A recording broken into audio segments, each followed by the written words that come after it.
আলিম।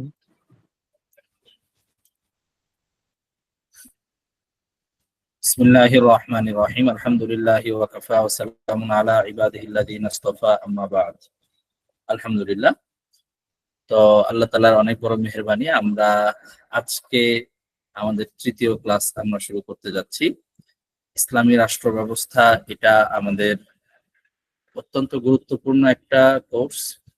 এই কোর্সের মাধ্যমে আমরা বর্তমান সময়ে মুসলিম হিসেবে আমাদের ইসলামী রাষ্ট্র ব্যবস্থা এবং বর্তমান রাষ্ট্র ব্যবস্থা যেগুলো আছে সেগুলো সম্পর্কে জানা, এটা আমাদের একটা দায়িত্ব।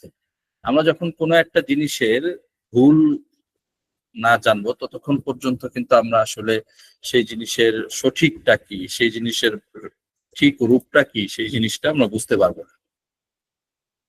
তো এই জন্য আমাদেরকে প্রথমে জানতে হবে যে বর্তমান পৃথিবীতে যে সকল ভ্রান্ত চিন্তা ভাবনাগুলো আছে সেগুলোর মধ্য থেকে রাষ্ট্র ব্যবস্থা সংশ্লিষ্ট বা বর্তমান সময়ে যে সকল মতবাদ গুলো আছে সেগুলোর মধ্যে থেকে কোনটার কি অবস্থা, সেগুলোর দুর্বলতার দিকগুলো কি, এই জিনিসগুলো আমাদেরকে সর্বপ্রথম জানতে হবে। এই জিনিসগুলো যদি আমরা জানতে পারি তাহলে আমাদের জন্য ইসলামী রাষ্ট্র ব্যবস্থার যে বিশেষত্ব সেটা বোঝাটা আমাদের জন্য অনেক বেশি সহজ হবে ইনশাআল্লাহ। আমরা আমাদের এই কোর্সটার মাধ্যমে এই জিনিসগুলোই, এই উদ্দেশ্যটাই হাসিল করতে চাই। আমরা চাই যে যাতে করে এই কোর্সের মাধ্যমে আমরা সকলেই ইসলামী রাষ্ট্র ব্যবস্থার রূপরেখাটা কেমন হবে সেটা জানবো, এবং তারও আগে বর্তমান সময়ে যে সকল রাষ্ট্র ব্যবস্থা প্রচলিত আছে, বর্তমান সময়ে রাষ্ট্র ব্যবস্থা হিসেবে যে সকল চিন্তা ভাবনা মতবাদ প্রচলিত আছে সেগুলোর রূপরেখাটা কেমন হয়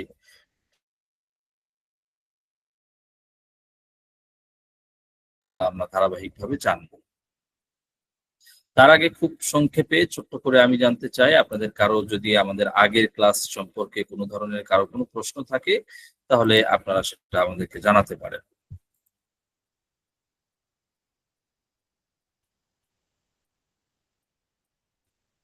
কারো কি কোনো প্রশ্ন আছে? একজন হাত তুলেছেন দেখলাম। জি, আপনি বলেন, আপনার প্রশ্নটা কি বলেন। আচ্ছা, এখনই যদি ইসলামিক রাষ্ট্র গঠনের প্রশ্ন পরিকল্পনা করা, আগের ক্লাসগুলো সম্পর্কে। জি বলেন। মানে এই সম্পর্কিত প্রশ্ন করতে চাচ্ছি যে এখনই যদি ইসলামিক রাষ্ট্র গঠনের ব্যবস্থা নেওয়া হ্যাঁ, হয়, মাহমুদুল হাসান আপনি বলেন।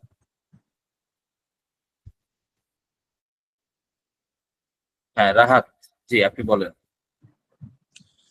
এখনই যদি ইসলামিক রাষ্ট্র গঠনের পরিকল্পনা নেওয়া হয়, তাহলে তো বিভিন্ন বাধা আসতে পারে, মানুষজন বিরোধিতা করতে পারে। কারণ এতে করে অনেকের অনেক অনেকে মনে করবে যে তাদের স্বাধীনতা ক্ষুণ্ণ হচ্ছে। অনেকে অনেক কিছু মনে করবে যে আমার এই কাজটা করতে সমস্যা হচ্ছে, অমুক বিধান রাষ্ট্রিকভাবে মানে প্রযোজ্য হওয়ার কারণে। এই ক্ষেত্রে কি করণীয় বা কি কৌশল হতে পারে? হ্যাঁ, এটা আপনি একটা ভালো প্রশ্ন করেছেন যে আমরা যদি ইসলামী রাষ্ট্র ব্যবস্থার প্রতিষ্ঠা করার চেষ্টা করি তখন এতে বিভিন্ন জনের ইচ্ছা, চেষ্টা, স্বার্থ এগুলোর ক্ষেত্রে বিরোধিতা হতে পারে, এগুলোর ক্ষেত্রে বাধা আসতে পারে। তো সেই ক্ষেত্রে আমরা কি করব? একটা কথা আপনি বলেছেন যে অনেকের স্বাধীনতা ক্ষুণ্ণ হতে পারে। আসলে ইসলাম সর্বোচ্চ স্বাধীনতা দেয় মানুষের, অন্যের ক্ষতি না করে। অন্যের ক্ষতি না করে যে স্বাধীনতা, সেই স্বাধীনতা ইসলাম দেয়। ইসলাম এমন কোনো স্বাধীনতার নামে এমন কোনো কিছুর অনুমোদন করে না যেটা একজন নিজের অধিকারের নামে কোনো কিছু করতে গিয়ে সে অন্য আরেকজনের স্বাধীনতাকে ক্ষুণ্ণ করে, এমন কোনো কিছুর অনুমতি ইসলাম দেয় না। এই প্রত্যেকটা জিনিস আমরা আরো ভালো করে বুঝবো যখন আমরা এগুলোর প্রত্যেকটা দৃষ্টান্ত দিয়ে দিয়ে আলোচনা করব পুরো ক্লাসে, কোর্সের ভেতরে। তো সেটা ইনশাআল্লাহ তখন বিষয়গুলো আমাদের সামনে আরো স্পষ্ট হবে ইনশাআল্লাহ। তো সংক্ষেপে শুধু আমরা এতটুকু বলতে চাই যে ইসলাম স্বাধীনতার, ব্যক্তি স্বাধীনতার ব্যাপারে মানুষকে মানুষের গোলাম না বানিয়ে মানুষকে আল্লাহর গোলাম বানানোর ব্যাপারে ইসলামের যে ভূমিকা, সেই ভূমিকা ইসলাম ছাড়া অন্য কোনো চিন্তা ভাবনা মতবাদ কারণেই। জাস্ট আমি শুধু এক বাক্যে যদি এই জিনিসটা বলি যে আজকে যারা অন্য যে কোনো চিন্তা ভাবনা, গণতন্ত্র, সমাজতন্ত্র, আমি আপনাদের কাছে একটু উত্তর জানতে চাই। গণতন্ত্র এটা কাদের তৈরি করা? এটা কি মানুষের তৈরি করা, নাকি মানুষ ছাড়া অন্য কারো, নাকি জিন জাতির তৈরি করা, না ফেরেশতাদের তৈরি করা, না কাদের তৈরি করা বলেন তো দেখি? অবশ্যই মানুষের তৈরি করা। মানুষের তৈরি। মানুষের তৈরি করা। তাহলে এটা আমাদের সামনে স্পষ্ট যে আমরা গণতন্ত্র কথা বলছি। সমাজতন্ত্র, সমাজতন্ত্র কারা তৈরি করেছেন? একই, মানুষের তৈরি। মানুষ। গণতন্ত্র, সমাজতন্ত্র, মানুষ তৈরি করেছেন। একনায়কতন্ত্র সবই মানুষের। আচ্ছা, ঠিক আছে, মানুষ তৈরি করেছে। তার মানে আমরা দেখেন এখান থেকে কিন্তু আমরা বুঝতে পারি যে মানে এটা মানুষের তৈরি। আমি একটু সবাইকে বলছি যে আপনি যখন কথা না বলবেন মাইক্রোফোনটা মিউট রাখেন। সবাই একটু খেয়াল করতে হবে, তার নতুবা আমরা মাইক্রোফোন সবারটা বন্ধ করে দিতে হবে। মাইক্রোফোনটা চালু রাখলে আমরা প্রয়োজনীয় কথাবার্তা বলতে পারলে ক্লাসটা আরো স্বতঃস্ফূর্ত হয়। তো আমরা কিন্তু সেটা চাই। তো এই জন্য শর্ত হলো আমরা কেউই মাইক্রোফোনটা কথা বলা ছাড়া অন্য সময় মাইক্রোফোনটা চালু রাখবো, মাইক্রোফোনটা মিউট রাখবেন। তো দেখেন আমাদের কথা থেকে আমরা বুঝতে পেরেছি যে গণতন্ত্র, সমাজতন্ত্র, এই সকল তন্ত্র এগুলো মানুষকে মানুষের গোলাম বানাতে চায়। হযরত রিবঈ ইবনে আমির রাদিয়াল্লাহু তাআলা আনহু, আল্লাহর রাসূলের প্রিয় সাহাবী, তিনি ঘোষণা করেছিলেন ইরানের সেনাপতি রুস্তম তার সামনে, ইবতাআথানাল্লাহ, যে আল্লাহ পাক রব্বুল আলামিন আমাদের উত্থান ঘটিয়েছেন। আমরা এমন এক জাতি যারা আল্লাহ তাআলা যাদের উত্থান ঘটিয়েছেন। কেন? লিনুখরিজান নাস মিন ইবাদাতিল ইবাদ, যেন আমরা মানুষকে মানুষের বন্দেগী থেকে, মানুষের গোলামি থেকে আমরা বের করতে পারি। ইসলাম মানুষকে মানুষের গোলামি থেকে বের করে, ইসলাম মানুষকে আল্লাহর গোলামির মধ্যে নিয়ে যায়। তো এটা হলো ইসলামের বৈশিষ্ট্য, যে ইসলাম মানুষকে মানুষের গোলামি থেকে বের করে আল্লাহর গোলামিতে নিয়ে যায়। তো এই জন্য আপনি যদি মানে ইসলাম না মেনে অন্য কোনো ধর্ম, অন্য কোনো বাদ মতবাদ অনুসরণ করেন, তাহলে আপনি মানুষের গোলামির মধ্যে আপনাকে থাকতে হবে। মানুষের গোলামির থেকে বের হওয়ার আপনার কোনো উপায় নাই ইসলাম ছাড়া অন্য যে কোনো ব্যবস্থা যদি আপনি অনুসরণ করেন তাহলে সেই ক্ষেত্রে। কিন্তু ইসলাম হলো এমন একটা জীবন ব্যবস্থা, এমন একটা দিন যে এখানে আপনাকে মানুষের গোলাম হতে হবে না। এখানে আপনি এমন সত্তার গোলাম হবেন যেই সত্তা মানুষকে সৃষ্টি করেছেন, যিনি সকল মানুষের রব, যিনি সকল মানুষের সৃষ্টিকর্তা, যিনি সকল মানুষের রিজিক দাতা। তো এই জন্য স্বার্থে আঘাত লাগতে পারে পৃথিবীতে যে কোনো সময়, যে কোনো কিছুর মধ্যে। মানে যে কোনো কিছুর মধ্যে কেউ যদি অন্যায় স্বার্থ, প্রত্যেকটা অন্যায় ব্যবস্থা মানে আল্লাহ পাক রব্বুল আলামিনের হুকুমের বিরোধী যত ব্যবস্থা আছে সবকিছুর মধ্যেই কিছু না কোনো মানুষের অন্যায় স্বার্থ আছে। গণতন্ত্র, এটার মধ্যে বিভিন্ন মানুষের অন্যায় স্বার্থ আছে। সমাজতন্ত্র, এগুলোর মধ্যে কিছু মানুষের অন্যায় স্বার্থ আছে। তো ওই অন্যায় স্বার্থগুলোকে, ইসলাম হলো এমন একটা দিন যেটার মধ্যে অন্যায় স্বার্থগুলোকে দূর করে সবার জন্য যেটা ইনসাফপূর্ণ হবে এমন ব্যবস্থা ইসলাম শিক্ষা দেয়। যেমন ধরেন আমরা দেখি যে, আমরা যদি এটার একটা দৃষ্টান্ত দিই, দেখেন বাবা মা, আমরা যদি চিন্তা করি যে বাবা মা প্রত্যেক সন্তানের জন্য, বাবা মা যখন কোনো একটা জিনিসের ফায়সালা করেন, স্বাভাবিকভাবে বাবা মা যখন কোনো একটা জিনিসের ফায়সালা করেন, তারা সকল সন্তানের কল্যাণ হয় এই দিকটা বিবেচনা করেই ফায়সালা করেন। এমন সচরাচর হয় না যে বাবা মা শুধু যে কোনো একটা জিনিস ফায়সালা করেন এক সন্তানের কল্যাণ চিন্তা করে, এরকমটা হয় না। বাবা মা সন্তানের জন্য কত কিছু করেন, সচরাচর সব ক্ষেত্রে সন্তানের কল্যাণটাই মুখ্য থাকে এবং সকল সন্তানের কল্যাণটা বাবা মার সামনে থাকে, কারণ বাবা মার কাছে সকল সন্তান সমান। বাবা মা প্রত্যেক সন্তানকেই সমানভাবে দেখে। কিন্তু সন্তানরা নিজেরা যদি কোনো কিছু ভাগ বন্টন করে, নিজেরা কোনো কিছু ঠিকঠাক করে, সেই ক্ষেত্রে প্রত্যেকেই কিন্তু নিজের স্বার্থকে প্রাধান্য দিতে পারে, এটা খুব স্বাভাবিক। এইটাই হলো একটা বাস্তবতা যে আল্লাহ পাক রব্বুল আলামিন যখন কোনো একটা বিধান দিবেন তখন সেই বিধানটা সকলের জন্য সমানভাবে কার্যকর হবে। সব শ্রেণীর মানুষের জন্য সমানভাবে উপকারী হবে। এই জায়গার মধ্যে কোনো পক্ষপাতিত্ব থাকবে না। কিন্তু এর বিপরীতে যখন কোনো মানুষ কোনো একটা সিদ্ধান্ত দিবে, তখন সেই সিদ্ধান্তের মধ্যে বিভিন্ন ধরনের স্বার্থের ব্যাপার থাকতে পারে। সেখানের মধ্যে কোনো সিদ্ধান্তের মধ্যে কোনো সময় দেখা যাবে যে এটার মধ্যে অমুকের স্বার্থ আছে, আরেকটার মধ্যে দেখা যাবে যে আরেক দলের স্বার্থ আছে। সেই জায়গাগুলোর মধ্যে স্বার্থের ব্যাপার থাকতে পারে।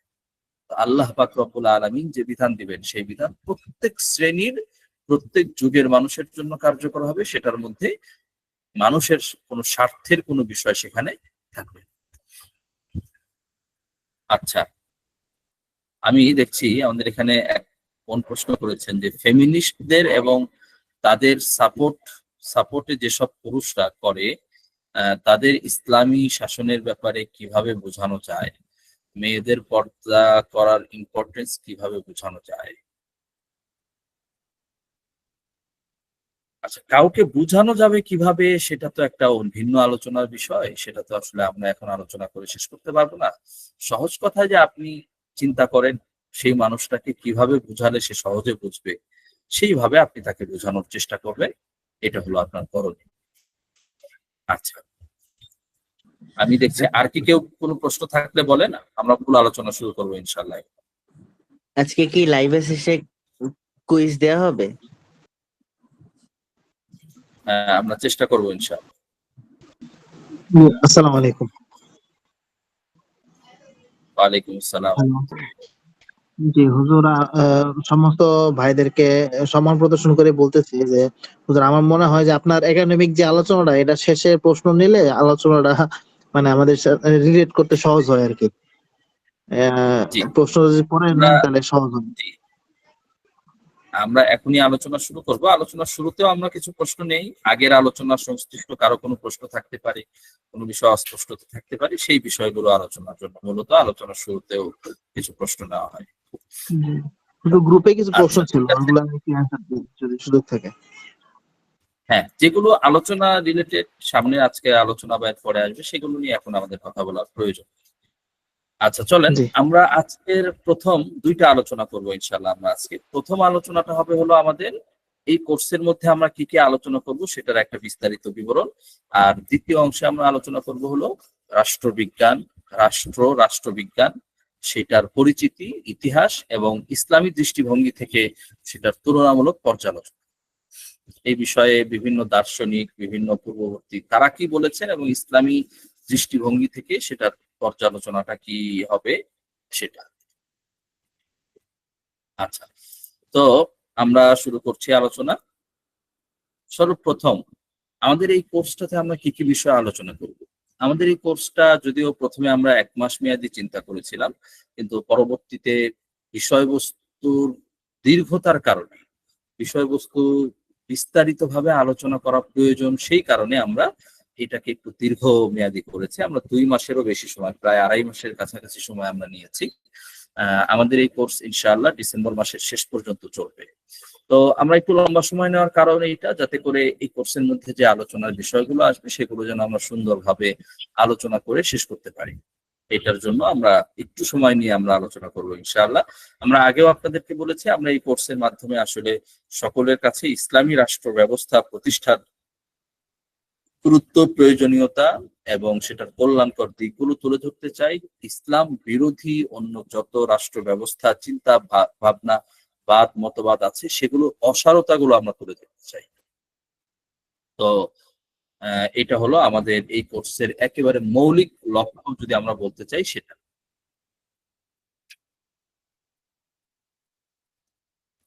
তো আমরা ধারাবাহিকভাবে বিষয়গুলো তুলে ধরছি। যে প্রথম থেকে আমাদের আলোচ্য বিষয়ের মধ্যে থাকবে একটা হলো, আমরা গত 2 ক্লাসে যেটা আলোচনা করেছি সেটা হলো যে ইসলামী রাষ্ট্র ব্যবস্থা সম্পর্কে জানার প্রয়োজনীয়তাটা কি, ইসলামী খেলাফত সম্পর্কে জানতে হবে কেন আমাদেরকে, সেই জিনিসটা আমরা সর্বপ্রথম 2 ক্লাসে আমরা আলোচনা করছি। সামনের ক্লাসগুলোতে আমরা, আজকের এই ক্লাসের শেষে আমরা মানে দ্বিতীয় ভাগে আমরা ইনশাআল্লাহ রাষ্ট্রবিজ্ঞান পরিচিতি, এটা নিয়ে আমরা আলোচনা করবো ইনশাআল্লাহ। রাষ্ট্র জন্ম নিল কিভাবে, রাষ্ট্র বলতে আমরা এখন যে জিনিসটাকে রাষ্ট্রের যে পরিচয়টাকে আমরা চিনি সেই পরিচয়টা সম্পর্কে বর্তমান সময়ের আধুনিক যারা গবেষক তারা কি বলেন, রাষ্ট্রবিজ্ঞানী যারা তারা কি বলেন, এবং পূর্ববর্তী যারা রাষ্ট্রবিজ্ঞান বা পূর্বের সময়ের সাথে সেটার তুলনামূলক পর্যালোচনাটা আমরা তুলে ধরবো ইনশাআল্লাহ। আমরা জানি ধরনের মতবাদ, বিভিন্ন ধরনের চিন্তা ভাবনা প্রচলিত আছে। যেমন আমি এখানে কয়েকটা তুলে ধরেছি। সামাজিক সন্ধি, এগুলো আগের অতীতের বিভিন্ন সময় ছিল, এগুলোর ব্যাখ্যা আমরা সামনে আলোচনা করবো ইনশাআল্লাহ। তারপর বল প্রয়োগ সংস্থা, বল প্রয়োগ, এগুলোর ব্যাখ্যা, প্রত্যেকটারই ব্যাখ্যা আছে, কিভাবে ছিল, কখন ছিল, এগুলো নিয়ে আলোচনা আছে, সেগুলো আমরা আলোচনা করবো ইনশাআল্লাহ। পিতৃতান্ত্রিক এবং মাতৃতান্ত্রিক মতবাদ, ঐশ্বরিক মতবাদ, এইসব মতবাদ যেগুলো রাষ্ট্র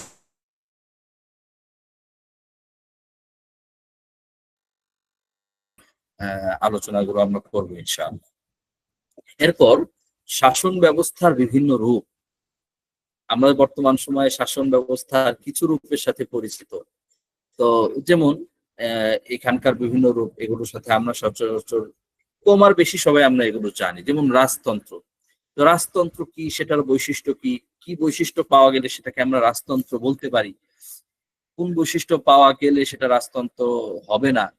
তো এই জিনিসগুলো আমরা আলোচনা করবো ইনশাল্লাহ, এবং প্রত্যেকটা জিনিসের সাথে আমাদের কমন বিষয় থাকবে হলো যে ইসলামের দৃষ্টিভঙ্গি থেকে সেটার তুলনামূলক পর্যালোচনা। আমাদের এই কোর্সের এটা একটা বিশেষ বৈশিষ্ট্য থাকবে যে আমরা প্রত্যেকটা অংশে কোরআন হাদিসের সাথে আমরা তুলনামূলক আলোচনাগুলো আমরা করবো ইনশাআল্লাহ। তারপর স্বৈরাচারী রাজতন্ত্র, আমরা স্বৈরাচারী বলছি, স্বৈরাচারী একজন শাসককে আমরা কখন বলতে পারি, সেটার মাপকাঠিগুলো কি হতে পারে, এই ব্যাপারে ব্যাখ্যা বিশ্লেষণ কি কি আছে, বর্তমান সময়ের রাষ্ট্রবিজ্ঞানীরা তারা কি বলেন, কোরআন হাদিস কি বলে, এইসব বিষয় নিয়ে আমরা আলোচনা করবো। তারপর সংসদীয় রাজতন্ত্র, ধর্মভিত্তিক রাজতন্ত্র, সাংবিধানিক রাজতন্ত্র, তারপর সামন্ততন্ত্র, ফ্যাসিবাদ বা ফ্যাসিজম, আমরা বর্তমান সময়ে এই শব্দটার সাথে খুব পরিচিত যে স্বৈরাচারী ফ্যাসিবাদ। আমরা বিগত শাসনামল, আওয়ামী লীগের শাসনামল, সেটাকে আমরা ফ্যাসিবাদী বলছি। তো ফ্যাসিবাদ উদ্দেশ্য কি, ফ্যাসিবাদ কাকে বলে, কোন বৈশিষ্ট্য পাওয়া গেলে আমরা একটা জিনিসকে ফ্যাসিবাদ বলতে পারি, সেই জিনিসগুলো, নাৎসি শাসন যেটা ছিল অতীতে, নিকট অতীতে আমাদের, সেটা, আর গণতন্ত্র, ইউরোপিয়ান থেকে আসা যে গণতন্ত্র, সেটা। তো এগুলো নিয়ে আমরা সবগুলো নিয়ে আলোচনা করবো ইনশাআল্লাহ। গণতন্ত্র নিয়ে আমরা একটু বিস্তারিতই আলোচনা করবো ইনশাআল্লাহ, যেহেতু সবকিছুর মানে বর্তমান বিশ্বে সর্বদিক থেকে গণতন্ত্রের জয় জয়কার, এবং ব্যাপকভাবে পৃথিবীতে সবচেয়ে বেশিরভাগ দেশে গণতন্ত্রটাকেই অনুসরণ করা হয়। তো এই গণতন্ত্রের তাত্ত্বিক দিকগুলো কি কি আছে, সেই জিনিসগুলো আমরা তুলে ধরবো। গণতন্ত্রের মধ্যে দুর্বলতার কি কি দিক আছে, সেটা আমরা তুলে ধরবো ইনশাআল্লাহ। বর্তমান সময়ে, বর্তমান বিশ্বে গণতন্ত্রকে এমন ভাবে পেশ করা হয় যে গণতন্ত্র যেন একমাত্র উপায়, একমাত্র গণতন্ত্র আমাদের মানে মুক্তির উপায়। বর্তমান পৃথিবীর মানুষ যে মুসিবতের মধ্যে আছে, বা রাষ্ট্র ব্যবস্থা সংশ্লিষ্ট সমস্যার একমাত্র সমাধান হলো গণতন্ত্র। বর্তমান সময়ে এইভাবেই গণতন্ত্রটাকে পেশ করা হয়। তো এটা আসলে কতটুকু বাস্তবতা, এটাকে আমরা কিভাবে মূল্যায়ন করব, তো এই জিনিসগুলো নিয়ে ইনশাআল্লাহ আলোচনা হবে বিস্তারিত। আচ্ছা, এরপর গণতন্ত্র প্রতিষ্ঠা কিভাবে হলো, সেটার পেছনে কি কি কার্যকারণ ছিল, এই ক্ষেত্রে যে আমেরিকার স্বাধীনতা, ফরাসি বিপ্লব, গণতন্ত্রের আওতাধীন বিভিন্ন প্রতিষ্ঠান, রাজনৈতিক দল, সম্মিলিত স্বার্থ আদায়ের সংঘ, বল প্রয়োগ সংঘ ইত্যাদি যেগুলো ছিল, কোনোটা সংক্ষেপে, কোনোটা একটু বিস্তারিত আমরা প্রয়োজন মতো আমরা আলোচনা করবো ইনশাআল্লাহ। এই আলোচনাগুলো এই জন্য দরকার যাতে পৃথিবীতে এই যে শত বছর, হাজার বছরে কি কি ধরনের, পৃথিবীটা তো এমন না যে হাজার বছর, কয়েক হাজার বছর ধরে পৃথিবীটা চলছে, পৃথিবীতে কোনো ব্যবস্থা ছিল না, পৃথিবীতে মানে রাষ্ট্র পরিচালনা তো হয়ে এসেছে, তো সেই হয়ে আসা কাজগুলো কিভাবে হয়েছে সেই জিনিসটা আমরা আলোচনা করবো ইনশাআল্লাহ। এরপর রাজনৈতিক দল, বর্তমান সময়ে মানে এই রাজনৈতিক দল, এটা গণতন্ত্রের একটা বিশেষ বৈশিষ্ট্য। গণতন্ত্র ছাড়া অন্য অনেক চিন্তা ভাবনা যেগুলো আমরাও আলোচনা এসেছে বা পৃথিবীতে আরো যেগুলো আছে, সব জায়গাতে কিন্তু রাজনৈতিক দল থাকে না। রাজনৈতিক দল থাকাটা এটা গণতন্ত্রের একটা বৈশিষ্ট্য। এটা কিন্তু অন্য যে কোনো চিন্তা ভাবনা, অন্য যে কোনো বাদ মতবাদ সেগুলোর জন্য জরুরি বৈশিষ্ট্য না।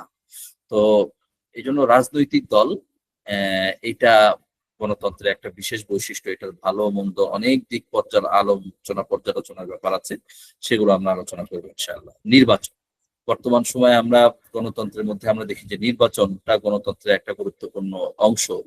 তো এই নির্বাচনের বিষয়টা নিয়েও আমরা আলোচনা করবো ইনশাআল্লাহ, যে নির্বাচনটা বর্তমানে যে পদ্ধতিতে হয় সেটা কতটা ইসলাম সমর্থন করে, এই ব্যাপারে ইসলাম কি বলে,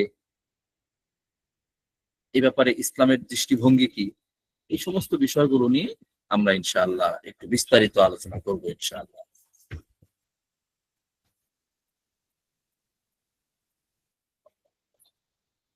এরপর হলো ভোটার।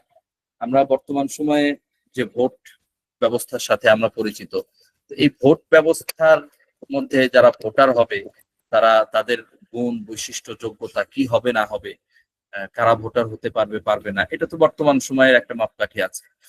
ইসলামী শরিয়া সেই মাপকাঠিটাকে কিভাবে মূল্যায়ন করে সেটা আমরা আলোচনা করবো ইনশাআল্লাহ।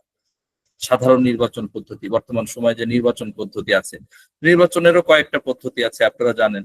আমাদের দেশে একটা পদ্ধতিতে নির্বাচন এতদিন হয়ে এসেছে, এখন বিভিন্ন রাজনৈতিক দল অন্য আরেকটা পদ্ধতিতে নির্বাচনের তারা দাবি জানাচ্ছে। তো দেখা যাক শেষ পর্যন্ত কোনটা হয়, ভালো মন্দ সবগুলো দিকের আছে। এর চেয়ে বড় কথা হলো যে এই পদ্ধতিগুলো কতটা ইসলামের সাথে যায়, কতটা যায় না, সেই জিনিসগুলো আমাদেরকে কোরআন হাদিসের আলোকে আমাদেরকে বুঝতে হবে।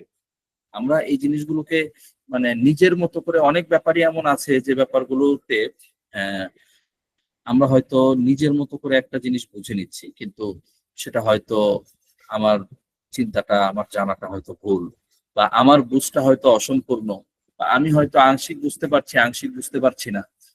আমি হয়তো ভাবছি এই জিনিসটা ঠিক, কিন্তু আসলে এই জিনিসটা ঠিক না। আমি হয়তো ভাবছি যে এই জিনিসটার কোনো না কোনো একটা ব্যাখ্যা আমি করছি, কিন্তু সেই ব্যাখ্যাটা হয়তো সঠিক হচ্ছে না। এই বিষয়গুলো এই জন্য আমাদেরকে জানতে হবে। এরপর আছে পুনর্নির্বাচন, এটা আরেকটা ব্যাপার। বিভিন্ন সময় একা পুনর্নির্বাচন, উপনির্বাচন করতে হয় সেগুলো। আনুপাতিক প্রতিনিধিত্ব পন্থা, এটাই যে সংখ্যা গণনার বর্তমান সময় যে পদ্ধতিটা নিয়ে আলোচনা হচ্ছে সেটা। এরপর হলো গুরুত্বপূর্ণ একটা ব্যাপার, আইন প্রণয়ন পরিষদ। আইন প্রণয়ন কারা করতে পারে, কোন পর্যায়ের আইন কারা করতে পারে, এই ব্যাপারে ইসলামী শরীয়ত কি বলে, আইন করার অধিকার কার আছে কার নাই, কোন ক্ষেত্রে কার আছে, মানুষের কতটুকু আছে, কোন ক্ষেত্রটায় মানুষের নাই, এটা একটা গুরুত্বপূর্ণ আলোচনার বিষয়। আমরা জানি বর্তমান সময়ে সংসদকে বলা হয় যে আইন প্রণয়নের পরিষদ। সংসদে আইন প্রণয়ন করা হয়, মৌলিক আইনের মৌলিক ধারাগুলো প্রণয়ন করা হয়। তো এটা নিয়ে আমরা আলোচনা করবো ইনশাআল্লাহ। এরপরে হলো সংবিধান। সংবিধানটাকে আমরা কিভাবে ব্যাখ্যা করব, মানে সংবিধানটা কি, সংবিধানের গুরুত্বটা কতটুকু, ইসলাম সংবিধানটাকে কিভাবে মূল্যায়ন করে, এটা ইসলামের দৃষ্টিতে এটার অবস্থানটা কি। এরপর গণতন্ত্রের উপর পর্যালোচনা, ন্যাশনালিজম, জাতীয়তাবাদ। বর্তমান সময়ে মানে জাতীয়তাবাদে একটা গুরুত্বপূর্ণ ব্যাপার, মানে প্রত্যেক জাতি সে তার জাতির সাথে তার যে আচরণ হবে, ভিন্ন জাতির সাথে তার আচরণ ভিন্ন হবে। তো এটাকেই বলা হয় জাতীয়তাবাদ। নিজের জাতির অন্যায় এবং নিজের জাতির কেউ কোনো অন্যায় করলো অন্য জাতির কারোর সাথে, সেই ক্ষেত্রে আমি কার পক্ষ নিব, আমি আমার নিজের জাতির যারা আছে তাদেরই পক্ষ নিব, সে অন্যায়ের উপরে থাকুক না কেন। তো এগুলো হলো জাতীয়তাবাদ। এগুলো নিয়ে আমরা আলোচনা করবো ইনশাআল্লাহ ইসলামিক দৃষ্টিভঙ্গি থেকে। এরপর ইসলামের রাজনৈতিক নীতিমালা কি কি আছে, ইসলাম আসলে রাজনৈতিক ক্ষেত্রে ইসলাম আমাদেরকে কি আদর্শ দেয়, কি চিন্তা ভাবনা দেয়, ইসলামের মৌলিক কথাগুলো কি। দেখেন ইসলাম এমন একটা দিন, দেখেন ইসলাম অনেক বিষয়েই শুধুমাত্র মৌলিক নির্দেশনা দিয়েছে, খুঁটিনাটি বিষয়গুলো আমাদের উপরে ছেড়ে দিয়েছে। কেন? যাতে করে আমাদেরকে এই সকল বিষয়ে সিদ্ধান্ত নিতে বেগ পেতে না হয়। সময়ের কারণে, যুগের পরিস্থিতিতে বিভিন্ন কিছু পরিবর্তন হয়ে যায়। তো বিভিন্ন কিছু পরিবর্তন হয়ে যাওয়ার ফলে তো তখন দেখা যায় যে দেখা মানে একভাবে আগে একভাবে চিন্তা করা হয়েছে একটা জিনিসকে, কিন্তু সময়ের সাথে সাথে সেই জিনিসটা আর সেরকম থাকেনি, সময়ের সাথে সাথে সেই জিনিসটা পরিবর্তন হয়ে গেছে। তো এই জন্য মানে ইসলাম এই সকল ব্যাপারে শুধুমাত্র মৌলিক নীতিমালাগুলো দিয়েছে। ইসলাম এই ব্যাপারগুলোতে শাখাগত বিভিন্ন বিষয়গুলো আমাদের উপরে ছেড়ে দিয়েছে, যাতে করে আমরা সেই ব্যাপারে যেভাবে সুবিধা হয় সেভাবে আমরা নিয়ম তৈরি করে নিতে পারি। এটা হলো আমাদের জন্য একটা অনেক বড় সুযোগের ব্যাপার, সহজতার ব্যাপার।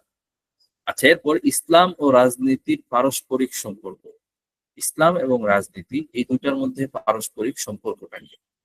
ইসলাম রাজনীতিতে কতটুকু ভূমিকা পালন করে, রাজনীতি কতটা ইসলাম সম্মত হতে পারে, এই বিষয়গুলো নিয়ে আলোচনা থাকবে। ইসলামের রাজনীতির অবস্থান কি, ইসলামী শরিয়ায়, ইসলামী জীবন বিধানে বা ইসলামিক লতে রাজনীতিটা কতটা গুরুত্বপূর্ণ। এবং এই সবকিছুর আগে এটাও একটা ব্যাপার থাকবে যে রাজনীতি বলতে আমরা কি বুঝাবো, মানে রাজনীতি বলতে আমরা কোন জিনিসটাকে বুঝাবো, আমরা কি বুঝি, ইসলামের রাজনীতি বলতে আমরা কি বোঝাবো। তো এবং সেই বোঝাপড়াটাও লাগবে, সেটার উপরে ভিত্তি করে সিদ্ধান্ত হবে। এরপর রাজনীতি প্রসঙ্গে ইসলামী বিধিবিধানের প্রকৃতি, রাজনীতির ব্যাপারে ইসলামী বিধিবিধান যেগুলো আছে সেগুলোর বৈশিষ্ট্য কি, সেগুলো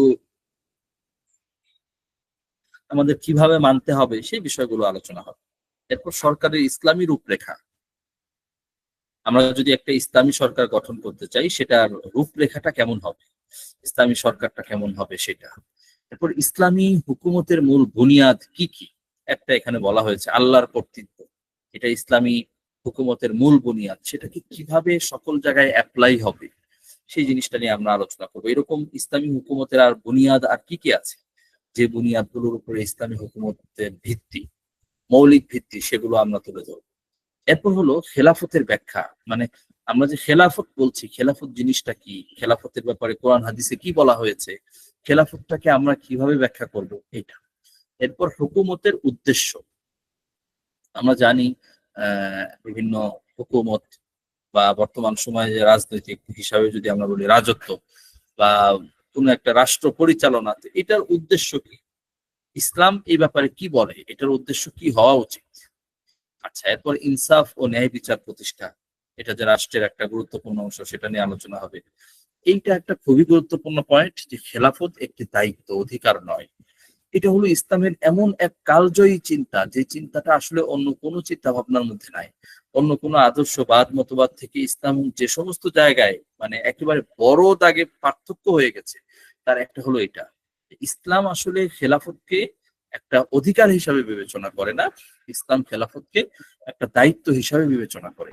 এই জন্য ইসলাম খেলাফতকে যে কারোর জন্য উপযোগী মনে করে না, ইসলাম খেলাফতটাকে শুধু তাদেরকেই দিতে চায় যারা এটার উপযোগী, যারা এটার উপযোগী না তাদের জন্য খেলাফত না। তো এটা একটা গুরুত্বপূর্ণ ব্যাপার। এরপর সরকার গঠনের নীতিমালা, সরকার কিভাবে গঠিত হবে, সরকার গঠন হওয়ার ক্ষেত্রে কি কি সরকারি নীতিমালা পালন করতে হবে, এইসব। এরপর শাসন ক্ষমতা চাওয়া যাবে না, এটা ইসলামের একটা নীতি, যে ইসলামে কোনো কিছু চেয়ে নেওয়াটাকে খুব অপছন্দ করা হয়েছে। দায়িত্ব, বিশেষ করে যে কোনো দায়িত্ব কেউ চেয়ে নিল যে ঠিক আছে আমাকে অমুক জায়গায় বসানো হোক, আমি এটার যোগ্য, ইসলাম আসলে এই রীতির সাথে সম্পূর্ণ বিপরীত। ইসলামী রীতিটাই এটা না। প্রশ্ন হতেই পারে তাহলে কিভাবে কি হবে, সব বিষয় নিয়ে আমাদের সামনে আলোচনা আসবে ইনশাল্লাহ বিস্তারিত, তখন বিস্তারিত হবে। আমি এখন শুধু শিরোনামগুলো তুলে ধরছি। এরপর নির্বাচনে প্রার্থিতার বিকল্প পদ্ধতি, আমরা দেখি বর্তমান সময়ে নির্বাচনে প্রার্থিতা পদ্ধতি আছে, অর্থাৎ একজন প্রার্থী হয় কোনো একটা এলাকায়, তো সেইটার বিকল্প কি হতে পারে, সেটা কি কোনো বিকল্প আছে কিনা আদৌ, সেটা। এরপর হলো আমিরের যোগ্যতা বৈশিষ্ট্য, আমরা যে আমিরের কথা বলছি, যে আমিরের অধীনে থেকে আমরা জিহাদ করব ইত্যাদি, তার যোগ্যতা এবং বৈশিষ্ট্য কি হবে, তো এটা আমাদের বুঝতে হবে। এরপর সরকার পরিচালনার নীতিমালা, সরকার কিভাবে পরিচালনা করা যায় এই ব্যাপারে নীতিমালা কি কি, সেই জিনিসগুলো আমরা আলোচনা করব ইসলামী দৃষ্টিভঙ্গি থেকে। তারপরে কোরআন ও সুন্নাহর আনুগত্য, এটা একটা নীতিমালা। এই যে নীতিমালাগুলো এখানে উল্লেখ করা হচ্ছে কিছু, কোরআন সুন্নাহর আনুগত্য, তারপরে সূরার নিকট থেকে পরামর্শ গ্রহণ, সূরার নিকট থেকে পরামর্শ গ্রহণ। এটা একটা গুরুত্বপূর্ণ ব্যাপার। কেউ কেউ বলেন যে ঠিক আছে, মানে এই সূরার নিকট থেকে পরামর্শ গ্রহণ এটার প্রয়োজন কি? তো এই বিষয়গুলো ইসলামী শরীয়ত এটাকে কতটা গুরুত্বের সাথে দেখেছে সেই জিনিসগুলো নিয়ে আমরা আলোচনা করবো ইনশাআল্লাহ। তারপর হলো সূরার কার্যক্ষমতা, মানে এই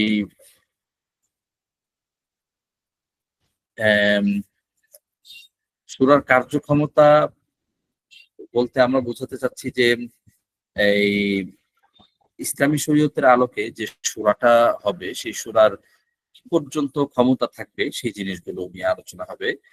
তারপরে হলো এবং তারা কি করতে পারবে পারবে না, সংখ্যাগরিষ্ঠ মতের উপরে ফায়সালা, সংখ্যাগরিষ্ঠ মতের উপরে ফায়সালা করাটা এটা ইসলাম সমর্থন করে কি করে না সেই বিষয়টা নিয়ে আলোচনা হবে। মজলিসে সূরার বৈশিষ্ট্য,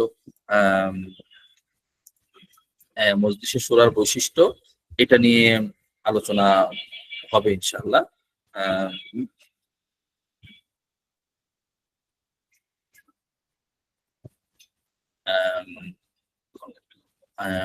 মজলিসে সূরার বৈশিষ্ট্য, কাদেরকে মজলিসে সূরার মধ্যে নিয়োগ করা যাবে, কাদেরকে করা যাবে না, এই ব্যাপারগুলোতে যুগ যুগ ধরে এই ব্যাপারগুলো কিন্তু এমন না যে এই ব্যাপারগুলো শরীয়তে কোনো সিদ্ধান্ত নাই, সবগুলো বিষয় সিদ্ধান্তকৃত। শরীয়তে এই ব্যাপারগুলো যে সিদ্ধান্ত করা আছে, তো সেই সিদ্ধান্তগুলো আমরা ইনশাআল্লাহ আলোচনা করব।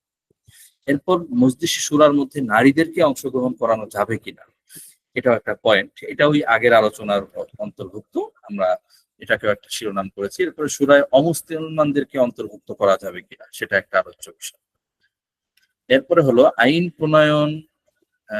প্রণয়নে আমিরের আনুগত্য এবং আইন প্রণয়ন, এটা একটা ব্যাপার, আমিরের আনুগত্য এবং সেটার সীমারেখা এটা আরেকটা ব্যাপার। এরপরে হলো সমালোচনার স্বাধীনতা, এগুলো একসাথে হয়ে গেছে আর কি, এইগুলো প্রত্যেকটা ভিন্ন ভিন্ন। সমালোচনার স্বাধীনতা এটা কতটুকু থাকবে থাকবে না এই বিষয়গুলো আলোচনা হবে। সমালোচনা, তিরস্কার, এটার পার্থক্য, তারপরে বাইতুল মাল, এটার আমানত, এই জিনিসগুলো শরীয়তের দৃষ্টিতে শুল্ক, কর, ট্যাক্স, এটা নিয়ে আলোচনা হবে। অমুসলিম সংখ্যালঘুদের অধিকার, সেটা নিয়ে আলোচনা হবে। জিজিয়া, এটার মূল কথা কি সেটা নিয়েও আলোচনা হবে। দারুল ইসলাম, দারুল হরব, এটা নিয়ে আমরা আলোচনা করবো ইনশাআল্লাহ। দারুল কুফর, তারপর অন্যান্য মুসলিম এবং অমুসলিম দেশের সাথে সম্পর্ক, তারপরে যৌথ প্রতিরক্ষা চুক্তি, এগুলো নিয়ে আলোচনা হবে। জিহাদ, জিহাদ করা সংশ্লিষ্ট কিছু বিষয় নিয়ে আমরা আলোচনা করব ইনশাআল্লাহ। সরকার অপসারণ কিভাবে করা যাবে, ইসলামের নির্দেশনাটা কি এই ব্যাপারে।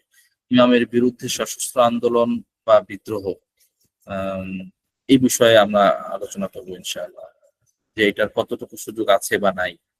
এরপর রাজনৈতিক আন্দোলন, তো রাজনৈতিক আন্দোলন এটার বিষয়ে আলোচনা হবে। রাজনৈতিক চেষ্টা, তদবির এবং আত্মসংশোধন, সে বিষয়গুলো নিয়ে আলোচনা হবে। এরপর সংবিধানের ইসলামী দফাসমূহ, এটা নিয়ে আমরা আলোচনা করবো যে সংবিধানের মধ্যে ইসলামী দফা থাকা না থাকা, কোনগুলো থাকা উচিত, এই অংশগুলো আলোচনা হবে। আমরা যদি এখানে সুযোগ পাই তাহলে আমাদের বাংলাদেশের বর্তমান যে সংবিধান আছে সেটার মৌলিক কিছু জিনিস নিয়েও আমরা একটু পর্যালোচনা করবো ইনশাআল্লাহ, যে সেই সংবিধানটা কতটা ইসলামী না, কোন অংশটুকু ইসলামী শরিয়ার দৃষ্টিতে আপত্তিকর না, কোন অংশটা আপত্তিকর, সেগুলো নিয়ে আলোচনা করবো ইনশাআল্লাহ। তারপর ইসলামী রাষ্ট্র আমরা করলে সেটার মৌলিক নীতিমালা কি হবে সেটা নিয়েও আলোচনা হবে ইনশাআল্লাহ। তো এই অংশগুলো ছিল আমাদের এই সম্পর্কে আলোচনা। আমি মানে এই অংশগুলো হলো আমরা এই কোর্সের মধ্যে যেগুলো মৌলিক শিরোনাম আকারে আমরা আলোচনা করব।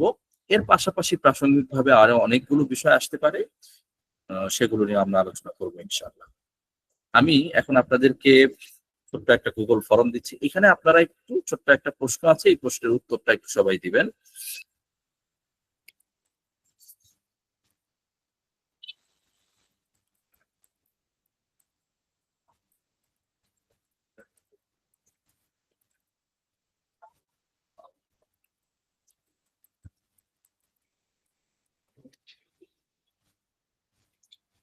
প্রত্যেকেই আপনারা একটু চ্যাট বক্সটা খেয়াল করলে সেখানে আপনারা ওই এটা পাবেন। আমি এখন একটা দিচ্ছি। আমি প্রত্যেককেই বলবো যে আপনারা যারা আছেন সবাই একটু আহ, এক ভাই বলেছেন যে বিষয়গুলো বলছি সেগুলোর তালিকা, হ্যাঁ সেগুলোর তালিকা আমরা গ্রুপে আগেও দিয়েছি, ইনশাল্লাহ আবারও দিব। হ্যাঁ, আমি দেখেন আপনাদের আম, আমি একটা প্রশ্ন দিয়েছি, এই প্রশ্নটার একটু এখানে আপনারা উত্তর দেন।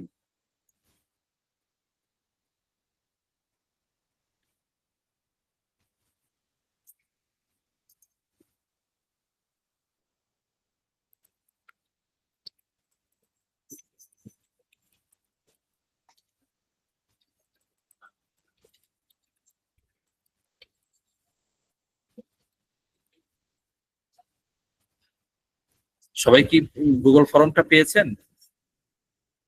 একটু আমাকে জানান যে পেয়েছেন কিনা বা শুরু করেছেন কিনা, সেটা একটু জানান। এই অংশটুকু শেষ করে পরে আমরা আমাদের দ্বিতীয় ভাগ আলোচনা শুরু করবো ইনশাআল্লাহ। আর এর ফাঁকে সবাই একটু গুগল ফর্মের প্রশ্নটার একটু উত্তর দেন।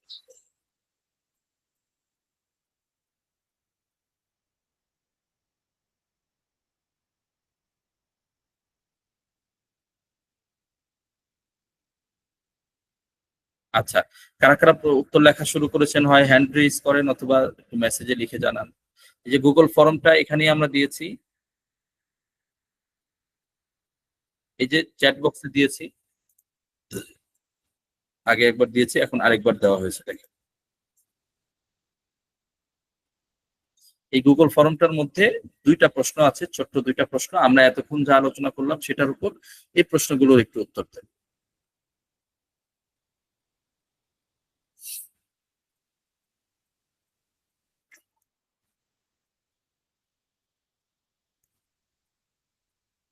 হ্যাঁ দেখছি মাশাআল্লাহ কেউ কেউ উত্তর দেওয়া শুরু করেছেন।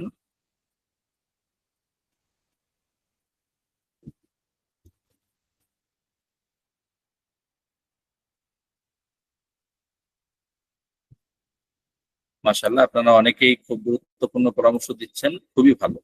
আমরা আসলে চাই আমাদের এই পুরো কোর্সটা ইন্টারেক্টিভ সেশন হবে, এটা এমন না চাই না যে আমরা শুধু আমরা কথা বলবো আপনারা শুনবেন, জাস্ট একটা লেকচার না, এরকম না। আমরা মনে করি আসলে শিক্ষাটা বা আমরা আমাদের আলহামদুলিল্লাহ আমাদের আসসালাম একাডেমি থেকে শিক্ষক প্রশিক্ষণ কোর্স হয়, সেখানে আমরা যে আদর্শ পদ্ধতিগুলো নিয়ে আলোচনা করি সেগুলো আমরাও সেগুলো কম আর বেশি কিছু কিছু করে সেগুলো আমরা অ্যাপ্লাই করার চেষ্টা করি। এই জন্য আমরা চাই যে আমাদের এটা সম্পূর্ণ ইন্টারেক্টিভ সেশন হবে, সম্পূর্ণ মানে এটা এমন হবে যে আপনারাও আলোচনা করবেন, আপনারাও কথা বলবেন, যাতে করে আমরা সেখান থেকে মানে ভালো কিছু আপনাদের সকলের মতামতের ভিত্তিতে আমরা যেন একটা ভালো কিছু সিদ্ধান্ত আমরা বের করে আনতে পারি।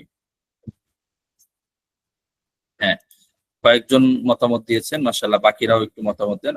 এটা শেষ হলে আমরা ইনশাআল্লাহ দ্বিতীয় আলোচনাটা আমরা শুরু করব।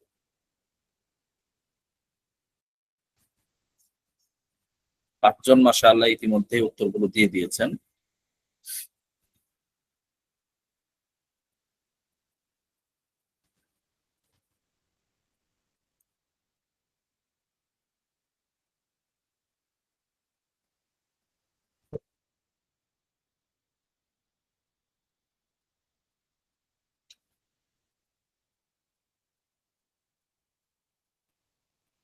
আমরা জাস্ট আর 1 মিনিট অপেক্ষা করি, 1 মিনিটের মধ্যে আরো যারা উত্তর লিখছেন এখনো তারা একটু শেষ করার চেষ্টা করেন।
উত্তর দেওয়া শেষ হলে একটু জানাবেন।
আচ্ছা, মাশাআল্লাহ, অনেকেরই শেষ হয়ে গেছে, আশা করছি সবার শেষ।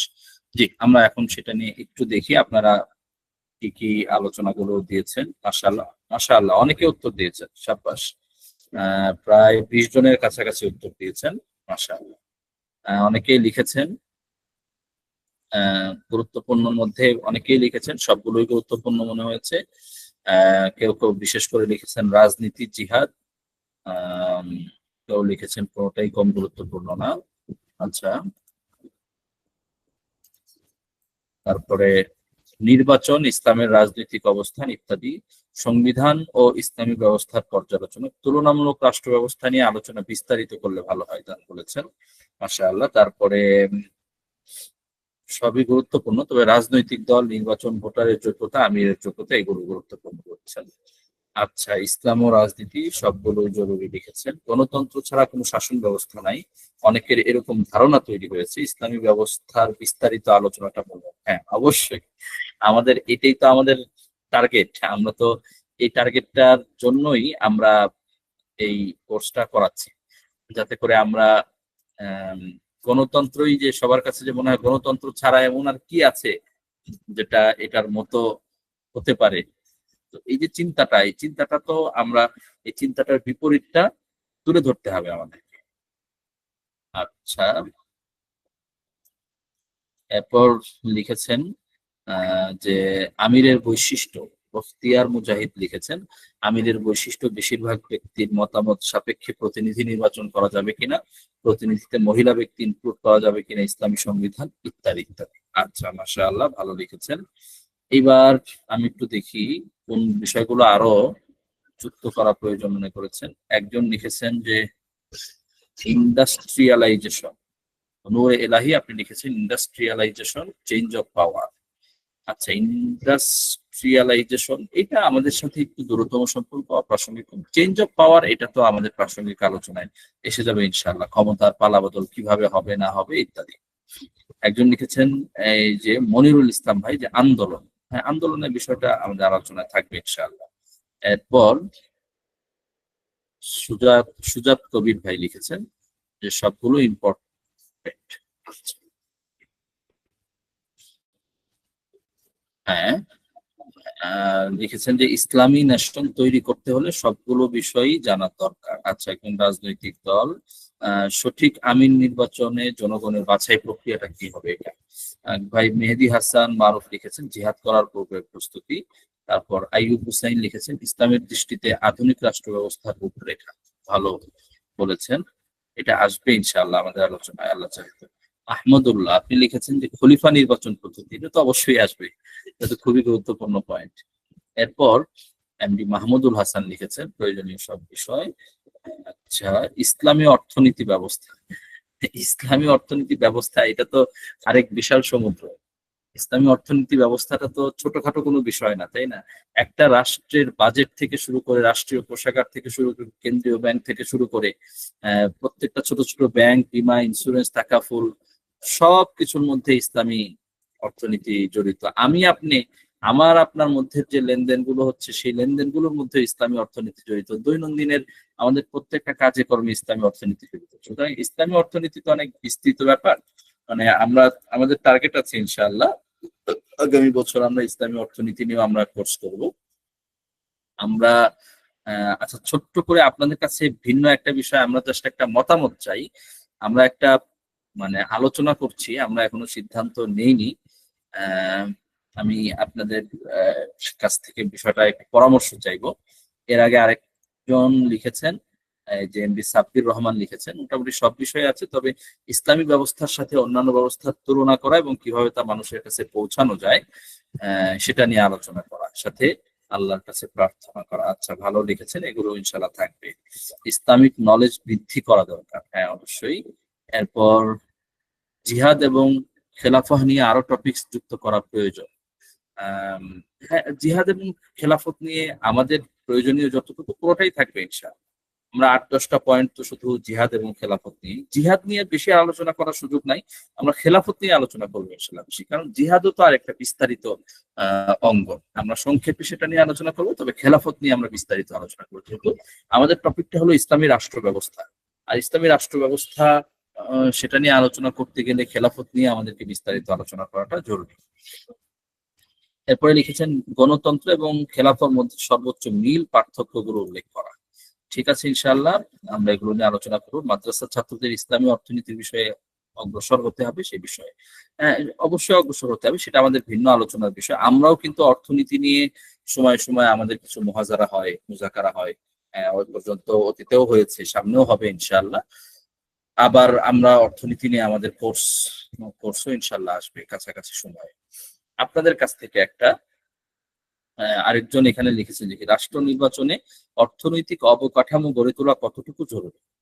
রাষ্ট্র নির্বাচনে না, মানে রাষ্ট্র গঠনে হয়তো আপনি বলতে চেয়েছেন। অবশ্যই একটা রাষ্ট্র তো ঠিকভাবে চলবে না যদি না মানে অর্থনৈতিক অবকাঠামো ঠিকভাবে না হয়, তাই না?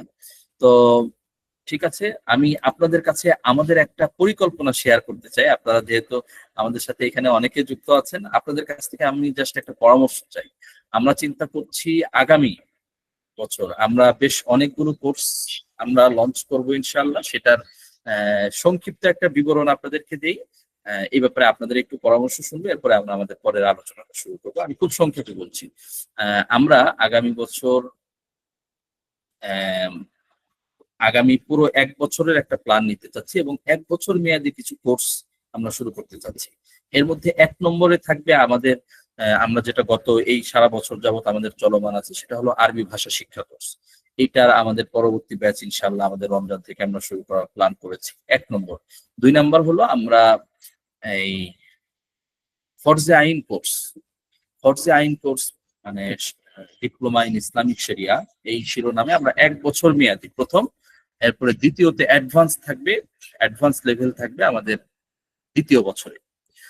আমরা চেষ্টা করবো এই 2 বছরের মধ্যে আমরা ইসলামিক শরিয়া বা পুরো ইসলাম সম্পর্কে আপনাকে একটা বেসিক নলেজ আমরা পরিপূর্ণভাবে আমরা ইনশাল্লাহ দেওয়ার চেষ্টা করব। শুধু বেসিক না, বেসিক বলা যায় না বা পর্যায়নি না, আমরা একটু মধ্যম পর্যায়ের সকল বিষয়ে, এটার কোনো নির্দিষ্ট 1-2টা বিষয় হবে না, সকল বিষয়ের লেভেলগুলো আমরা দেওয়ার চেষ্টা করব ইনশাআল্লাহ।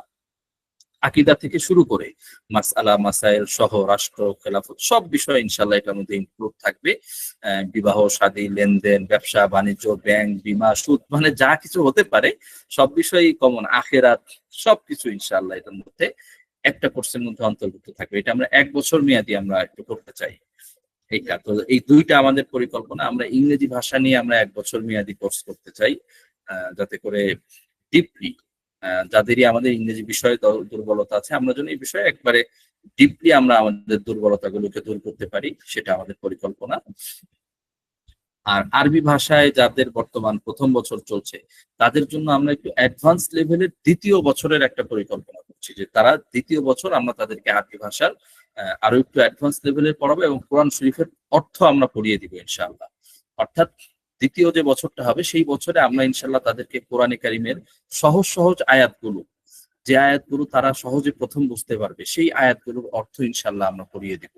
আমরা আরবি ব্যাকরণ এবং আরবি সাহিত্যের মধ্যম পর্যায়ের পড়াশোনাগুলো, যেগুলো কওমি মাদ্রাসায় পড়াশোনাগুলো হয়, যে পড়াশোনাগুলোর মাধ্যমেই কওমি মাদ্রাসার ছাত্ররা আরবি ভাষায় দক্ষ হয়, কোরআন হাদিস পড়া শুরু করতে পারে, আমরা সেই মধ্যম পর্যায়ের পড়াশোনাগুলো ইনশাল্লাহ অ্যাডভান্স লেভেলের যেটা সেটা আমরা শুরু করবো ইনশাল্লাহ। তো আমাদের এই তাহলে 3-4টা ব্যাচের ঘোষণা দিলাম, যে 4টা ব্যাচ আমাদের মানে 1 বছর মেয়াদী কোর্স হবে। 1 নম্বর অ্যারাবিক, এটা মানে প্রথম লেভেল, বেসিক লেভেল, যেটা ডিপ্লোমা ইন অ্যারাবিক 1। আর দ্বিতীয়টা হলো অ্যারাবিক অ্যাডভান্স, যেটা যারা প্রথমেই 1 বছরে আরবি পড়ে এসেছেন তাদের জন্য আরবির উপরে 2য় বছর। এটার মধ্যে আমরা অ্যাডভান্স লেভেলের কোরআন শরীফের তর্জমা এবং আরবি ব্যাকরণ, আরবি সাহিত্য, এই 3টা বিষয় আমরা মৌলিকভাবে পড়াবো ইনশাআল্লাহ। 3 নাম্বার হলো সবচেয়ে গুরুত্বপূর্ণ যে কোর্সটা অনেকেই আমাদেরকে বারবার আবদার করেছেন, আমরা সেটার জন্য খুব সুন্দরভাবে একটা প্ল্যান করছি, সেটা হলো ডিপ্লোমা ইন ইসলামিক শরিয়া, অর্থাৎ ইসলামিক শরিয়ার মানে পুরো ফরজে আইন কোর্স। সেটার প্রথম বছর হবে আমাদের, এটার প্রথম অ্যাডভান্স প্রথম, আর এটার 2য় বছরের পরিকল্পনা পরবর্তীতে হবে, সেটা হবে অ্যাডভান্স লেভেলের ইনশাআল্লাহ। এর বাইরে আমরা পুরো বছরে, এইগুলোতে যারা অংশগ্রহণ করবেন তারা তো করবেন, এর বাইরে আমরা পুরো বছরের 5-6টা কোর্সের আমরা পরিকল্পনা করছি, যে কোর্সগুলোর মধ্যে বিভিন্ন সময়ে সময়ে আরো বিভিন্ন বিষয়ের কোর্স, যে বিষয়গুলো ধারাবাহিকভাবে আমাদের কিছু যেগুলো আমাদের অতীতে হয়েছে সেগুলোর রেকর্ড, আর যেগুলো আরো সামনে হবে, এরকম আমরা পুরো বছর মেয়াদী একটা প্ল্যান করতে চাই। এবং এই কোর্সগুলোর মধ্যে যারা অংশগ্রহণ করবেন তাদের মধ্য থেকে একজনকে আমরা বড়সড় একটা পুরস্কার দিতে চাই, এবং আমরা চিন্তা করছি সেই পুরস্কারটা আমরা ওমরা পুরস্কার দিতে চাই। যে আমাদের এই যে প্যাকেজ গুলো আমরা ঘোষণা করবো, নভেম্বর মাস হলো আমাদের আসসালাম একাডেমির উদ্বোধনীর মাস। নভেম্বর মাসে আজ থেকে প্রায় 2 বছর আগে 13ই নভেম্বর আমাদের সর্বপ্রথম আরবি ভাষা শিক্ষা কোর্সের মাধ্যমে আমাদের আসসালাম একাডেমির আনুষ্ঠানিক একাডেমিক কার্যক্রম শুরু হয়। তো তো সেই কোর্সে যারা পড়েছিলেন তারা এখনো আমাদের সাথে আছেন আলহামদুলিল্লাহ।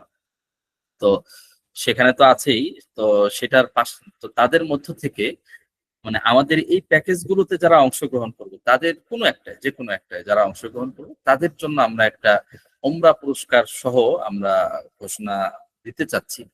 তো এই কোর্স গুলো সম্পর্কে বা আমাদের পুরস্কার বা যে কোনো কিছু সম্পর্কে আপনাদের কোনো আহ মানে মতামত থাকলে একটু জানা, সংক্ষেপে একটু শুনবো।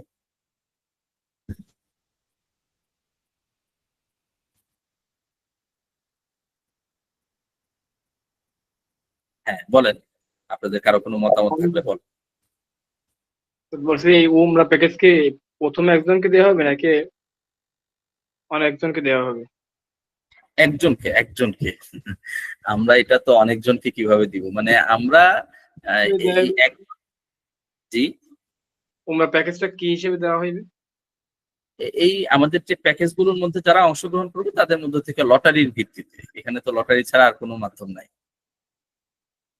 ফার্স্ট সেকেন্ড থার্ড এরকম ভিত্তিতে হইলে আর সবচেয়ে সুবিধা হইতো এটা। না, ভালো এখানে তো অনেকগুলো কোর্স, সেটার মধ্যে আমরা আমরা ওইটা ভিন্ন পুরস্কার থাকবে, এটা অংশগ্রহণের ভিত্তিতে। এই সবগুলো কোর্সের মধ্য থেকে আমাদের এই নির্দিষ্ট সময়ের মধ্যে যারা অংশগ্রহণ করবে তাদের মধ্য থেকে একজনকে আমরা অন্য পুরস্কার দিতে চাই। এটার আমরা একটা পরিকল্পনা করেছি, যদিও এটা অনেক বড় চ্যালেঞ্জিং ব্যাপার, সেটা অনেক খরচ সব ব্যবস্থাপনাগুলো করা, তো তবুও আমরা একটা হিম্মত করেছি। কোর্স ফি কিরকম হবে এটা কোর্স জি, ফি কিরকম হবে? কোর্স ফি আমরা স্বাভাবিক যেরকম নিচ্ছি এরকমই থাকবে, কোর্স ফি অস্বাভাবিক কোনো বেশি কিছু করব না। এবং কোনো সন্দেহ নেই আমাদের কোর্স ফি আমাদের এই লেভেলের, আমরা এই যে ডিপ্লোমা ইন ইসলামিক স্টাডিজ যেটা 1 বছর মেয়াদি, এটা আমি প্রফেসর মুখতার হোসেন সাহেব ওনারাও এটা করান, আমি দেখেছি ওনাদের প্রতি সেমিস্টার ফি 12,000 টাকা। আমরা সারা বছরের ফি 12,000 টাকা ধরতে চাচ্ছি, বুঝতে পেরেছেন? ওনার প্রতি 3 মাসের সেমিস্টারের ফি 12,000 টাকা, সারা বছরের ফি 4-12 48,000 টাকা সম্ভবত, অথবা 36,000 টাকা। কিন্তু আমরা সারা বছর সপ্তাহে 3 দিন করে ক্লাস হবে, সেটার ফি আমরা মাত্র 12,000 টাকা ধরতে চাচ্ছি। সেটাও আমরা যারা অফারে যারা নিবে শুরুর দিকে তারা আরো অনেক, তাদের হয়তো অর্ধেক দামে তারা নিবে। তো মানে আমরা যে মানে যেই ভাবে আমরা প্রাইস গুলো দেই, আপনাদের হয়তো অনেকের এটা হয়তো যারা আমাদের সাথে কাজ করেন তারা জানেন, অনেকে হয়তো এটা জানেন না, আমাদের প্রচারণায় কিন্তু অনেক খরচ হয়। যেমন এই যে ইসলামী রাষ্ট্র ব্যবস্থা কোর্স, মানে এটা আপনারা যেহেতু আমাদের সাথেরই মানুষ, আপনাদের বোঝার জন্য বলি, আমাদের এই যে ইসলামী রাষ্ট্র ব্যবস্থা কোর্স, এই কোর্সের প্রচারণার জন্য শুধু আমাদের 30,000 টাকার মতো খরচ হয়েছে।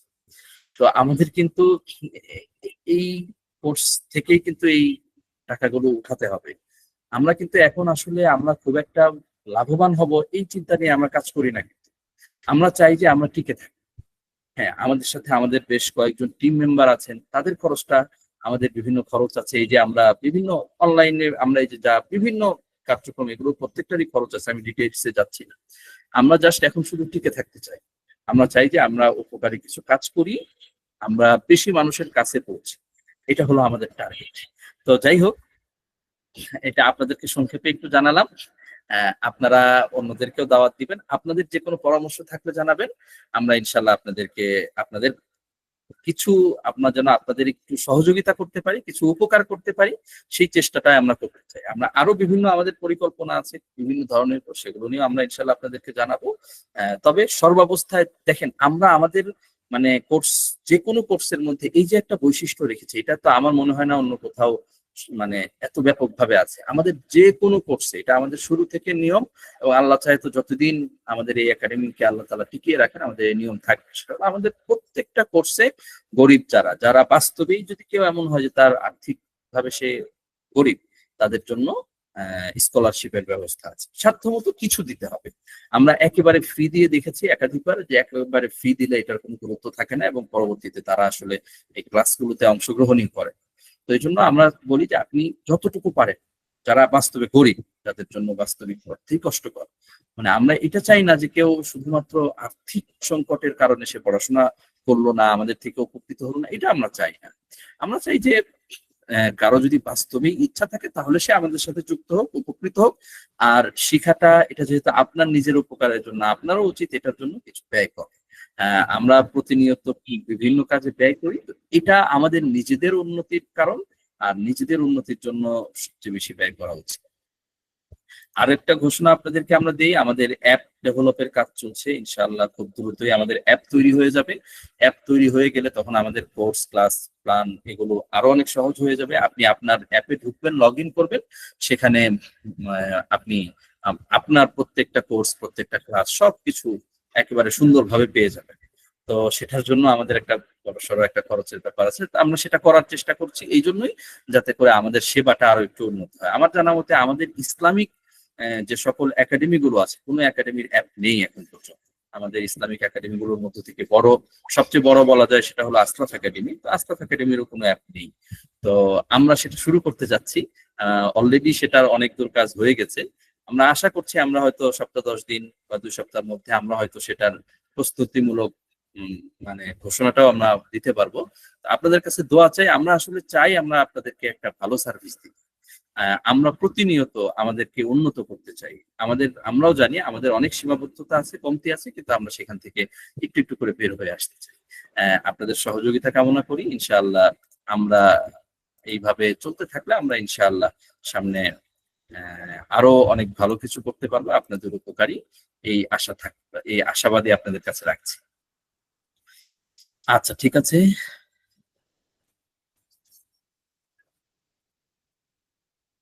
আমরা আমাদের পরের অংশটা নিয়ে আলোচনা করব।